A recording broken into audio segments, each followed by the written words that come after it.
என்னாகமம் 30ஆம் அதிகாரம்.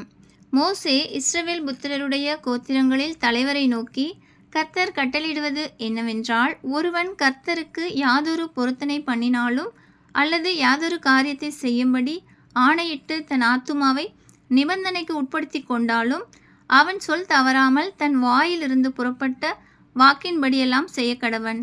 தன் தகப்பன் வீட்டில் இருக்கிற ஒரு பெண் பிள்ளை தன் சிறு வயதிலே கர்த்தருக்கு பொருத்தனை பண்ணி யாதொரு காரியத்தை செய்யும்படி தன் ஆத்துமாவை நிபந்தனைக்கு உட்படுத்தி கொண்டாள், அவள் செய்த பொருத்தனையையும் அவள் பண்ணிக்கொண்ட நிபந்தனையும் அவளுடைய தகப்பன் கேட்டும் அவளுக்கு ஒன்றும் சொல்லாதிருப்பானானால், அவள் செய்த எல்லா பொருத்தனைகளும் அவள் தன் ஆத்துமாவை நிபந்தனைக்கு உட்படுத்தி கொண்ட நிபந்தனையும் நிறைவேற வேண்டும்.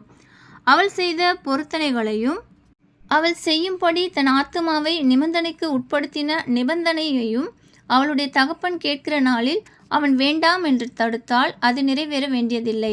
அவளுடைய தகப்பன் வேண்டாம் என்று தடுத்தபடியால் கர்த்தர் அதை அவளுக்கு மன்னிப்பார். அவள் பொருத்தனை பண்ணும்போது தன் உதடுகளை திறந்து தன் ஆத்துமாவை நிபந்தனைக்கு உட்படுத்தி கொள்ளும்போது அவளுக்கு புருஷன் இருந்தாள்.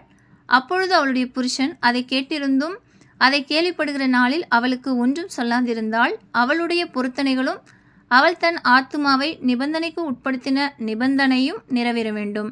அவளுடைய புருஷன் அதை கேட்கிற நாளில் அவன் வேண்டாம் என்று தடுத்து அவள் செய்த பொருத்தனையும் அவள் தன் ஆத்துமாவை நிபந்தனைக்கு உட்படுத்தி கொண்ட நிபந்தனையையும் செல்லாதபடி செய்தானே ஆனால், அப்பொழுது கர்த்தர் அதை அவளுக்கு மன்னிப்பார்.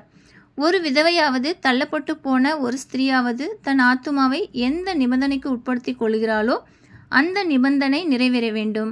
அவள் தன் புருஷனுடைய வீட்டில் யாதொரு பொருத்தனை பண்ணினாலும் அல்லது யாதொரு காரியத்தை செய்யும்படி ஆணையிட்டு தன் ஆத்துமாவை நிபந்தனைக்கு உட்படுத்தி கொண்டாலும், அவளுடைய புருஷன் அதை கேட்டும் அவளுக்கு அதை வேண்டாம் என்று தடுக்காமல் மௌனமாயிருந்தால், அவள் செய்த எல்லா பொருத்தனைகளும் அவள் தன் ஆத்துமாவை நிபந்தனைக்கு உட்படுத்தின எல்லா நிபந்தனைகளும் நிறைவேற வேண்டும்.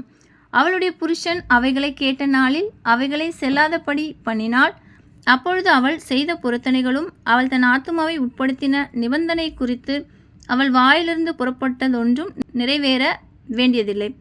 அவளுடைய புருஷன் அவைகளை செல்லாதபடி பண்ணினதினாலே கர்த்தர் அதை அவளுக்கு மன்னிப்பார். எந்த பொருத்தனையையும் ஆத்துமாவை தாழ்மைப்படுத்தும்படி செய்யப்பட்ட எந்த ஆணையையும் அவளுடைய புருஷன் சிறப்படுத்தக்கூடும், செல்லாதபடி பண்ணவும் கூடும். அவளுடைய புருஷன் ஒரு நாளும் அவளுக்கு ஒன்றும் சொல்லாதிருந்தானால், அவன் அவளுடைய எல்லா பொருத்தனைகளையும் அவள் பேரில் இருக்கிற அவளுடைய எல்லா நிபந்தனைகளையும் ஸ்திரப்படுத்துகிறான். அவன் அதை கேட்ட நாளிலே அவளுக்கு ஒன்றும் சொல்லாமற் போனதினால் அவைகளை ஸ்திரப்படுத்துகிறான். அவன் அவைகளை கேட்ட பின்பு செல்லாதபடி பண்ணினால் அவளுடைய அக்கிரமத்தை அவன் சுமப்பான் என்றார். புருஷனையும் ஸ்திரீயையும் தகப்பனையும் தகப்பனுடைய வீட்டில் சிறுவயதில் இருக்கிற அவன் குமாரத்தியையும் குறித்து கர்த்தர் மோசேக்கு விதித்த கட்டளைகள் இவைகளே. ஆமென்.